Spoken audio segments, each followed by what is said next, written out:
벤츠를 뽑았어요. 제가 이제 집을 팔면서 대출도 없고 돈은 차곡차곡 쌓여가고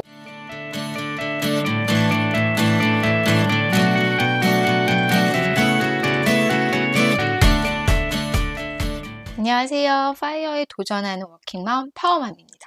오늘은 파워맘의 벤츠썰 한번 풀어볼게요.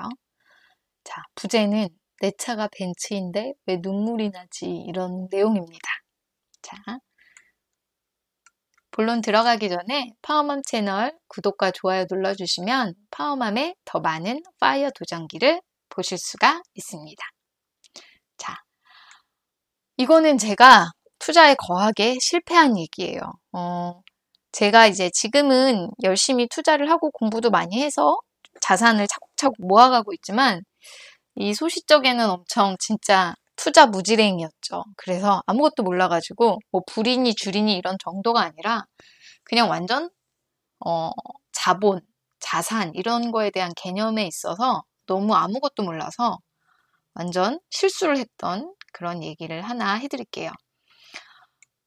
제가 이제 그때가 언제였냐면 2016년이었어요. 그때가 언제냐? 바로 2016년은 서울 부동산 시장이 긴 4년, 5년 정도의 침체를 지나고 이제 기지개를 펴기 시작하던 때입니다.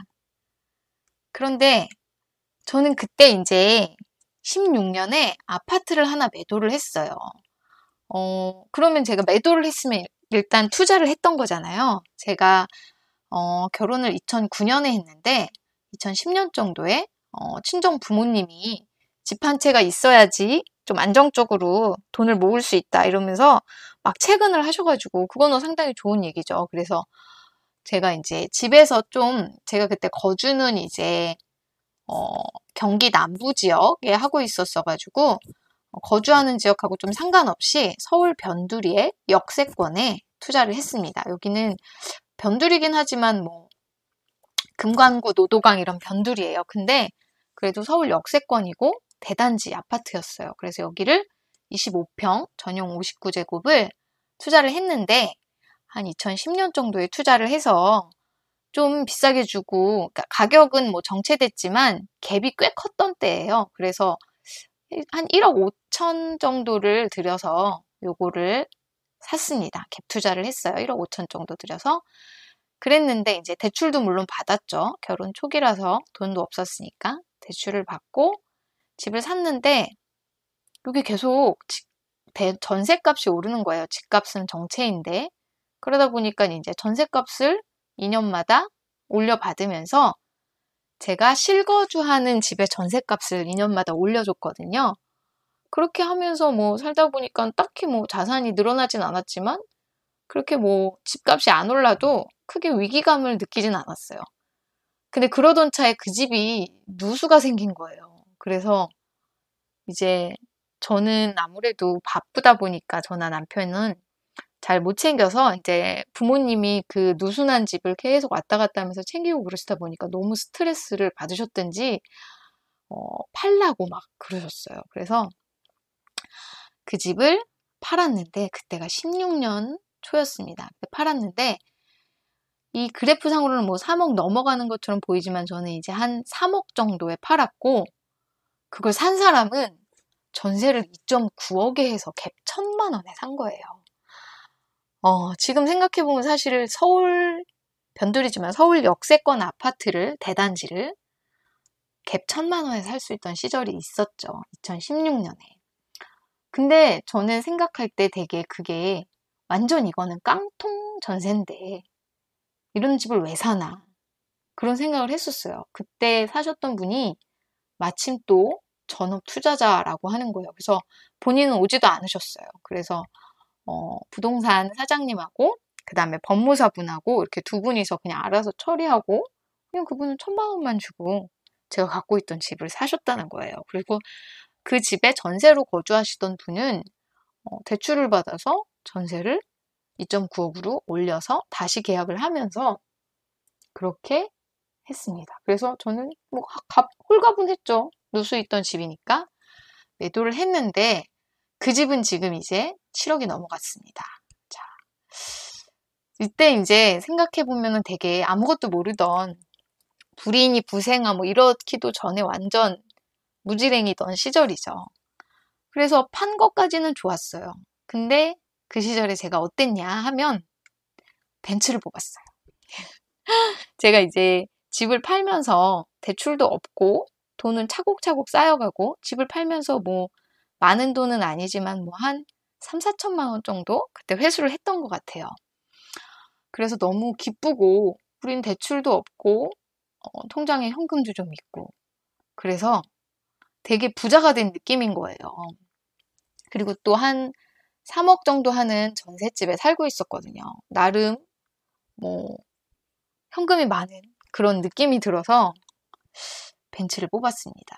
진짜 지금 생각해 보면은 진짜 하이킥을 몇 번을 할 이불 속에서 하이킥을 몇 번 할 그런 일인데 너무 기분 좋아서 벤츠를 뽑았고 그것도 현금으로 뽑았죠. 근데 이때가 어느 때였냐면 이 도곡 삼성 레미안 잠실 S 이거 두 집 다 제가 너무 가고 싶던 워너비 집이에요. 근데 이 당시에 이 집들이 각각 매매가가 10억 원 정도 했고 전세가가 8억 정도 했어요. 근데 저는 사실 이때 벤츠를 안 샀으면은 현금이 한 1.5억 원 정도 있었고 신용대출을 저나 남편이나 둘 다 대기업 다니고 있으니까 조금씩 받았으면은 이 도곡 삼성 레미안이나 잠실 S를 사고도 남았죠. 전용 84로. 근데 이런 거에 대해서 아예 몰랐던 거예요. 그냥 집값이 10억 원이니까 나는 10억 원이 있어야지 이 집을 살 수 있다 이렇게 생각했고 집값은 10억 원인데 나는 1.5억이 있으니까 살 수가 없네 이렇게 생각을 했었죠. 그리고 우리 집은 3억짜리 전세니까 난 거기 그냥 살지 뭐 딱히 오르지도 않는데 이런 생각을 하면서 이 황금 같은 서울시장이 막 꿈틀대면서 최저의 갭으로 성장을 시작하던 그때를 그냥 보냈습니다. 아, 지금 생각해도 정말 너무 좀 아쉬운 그런 순간이에요. 근데 뭐 물론 이 아쉬운 순간이 이때만은 아니고 한 번 더 사실은 19년 초에 기회가 왔었어요. 이렇게. 근데 이때도 또 약간 이때는 갭에 대한 개념이 있긴 했는데 이때 갭이 도곡 삼성 레미안이나 잠실에스나 둘 다 한 7, 8억 정도 됐었거든요. 그때 이제 생각했던 게, 7, 8억이면 조금 과하고 집값이 조금 떨어질 것 같으니까 갭이 5억이면 사자. 뭐 이런 생각 했었어요. 되게 바보 같은 생각이죠. 그리고 사실 갭이 7, 8억이어도, 그 당시 갖고 있던 현금하고 대출, 연끌 하면은 살 수 있었는데, 그런 거를 진짜 몰랐습니다. 정말. 어, 부동산, 이 뭐 19년 당시에는 무지랭이까지는 아니고 그래도 불인이 정도 그런 상황이었는데 그래도 참 몰랐던 것 같아요. 그래서 또 기회도 놓치고 이렇게 이런 기회를 놓쳤습니다. 그리고 저는 이 16년에 벤츠를 사고 현금으로 뽑고 이 삼각별을 보면서 신나게 하차감이라고 그러죠. 승차감보다 하차감을 보면서 하차감을 느끼면서 막 즐겁게 지내고 또 돈이 많으니까 통장에 현금이 좀 있잖아요. 막 한 1억 5천 막 계속 모이면서 막 2억 가까이 되면서 너무 즐거워서 여행을 많이 다녔어요. 이때 막 1년에 2번씩 해외여행을 갔거든요. 그래서 막 뭐 거의 여행 한 번 갈 때마다 대략 한 500만 원에서 1000만 원 정도 팡팡 썼죠. 그러면서 뭐 오키나와, 홍콩, 방콕, 하와이 뭐 이런 데를 엄청 갔습니다. 정말 즐거운 시간을 보냈던 것 같아요, 이때. 근데 이때는 참 투자를 시작했어야 될 시기인데 아무것도 모르고 돈을 쓰면서 흥청망청 쓰면서 보내던 시기였습니다. 그리고 이제 2018년에 제가 둘째가 생기고 그리고 이때 제가 부자 아빠 가난한 아빠 기요사키 로버트 기요사키의 책을 보게 됐어요. 그러면서 이런 게 자본주의라는 게 이런 거구나. 자산이라는 게 이런 거구나. 투자라는 게 이런 거구나라는 어느 정도 약간 어렴풋한 개념을 느끼면서 느지막이 투자 공부를 시작하게 된 게 2018년이었습니다. 그래서 이제 저는 30대 거의 후반 정도에 투자 공부를 사실 시작한 셈이에요. 그래도 나름 2018년부터 열심히 노력을 하고 달려서 꾸준히, 그리고 또 마침 장이 좋았죠. 주식장도 좋고 부동산 장도 좋아서 자산을 계속 이렇게 차곡차곡 모아갈 수 있었습니다. 그래서 참 운이 좋았던 것 같고요. 그때라도 투자에 대해서 알고 투자 공부를 시작한 게 정말 잘한 것 같아요. 이제 여러분들은 사실 제 영상을 보시는 분들이 30, 40대 분들이 제일 많으세요. 근데 30대 초반에 일찌감치 투자를 시작하신 분들은 정말 운이 좋으신 거고 좋은 기회를 잡으신 대단하신 분들이죠. 하지만 40대거나 50대이신 분들도 저는 전혀 늦었다고 생각하지는 않아요. 왜냐면은 오늘이 사실 내 생애에서 가장 젊은 날이잖아요.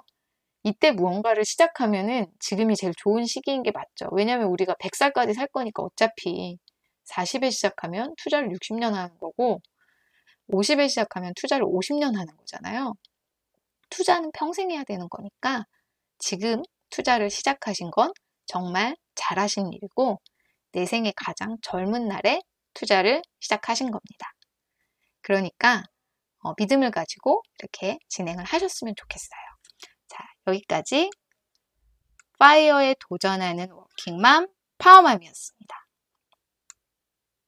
파워맘 채널 구독과 좋아요 눌러주시면 더 많은 영상을 보실 수가 있습니다. 감사합니다.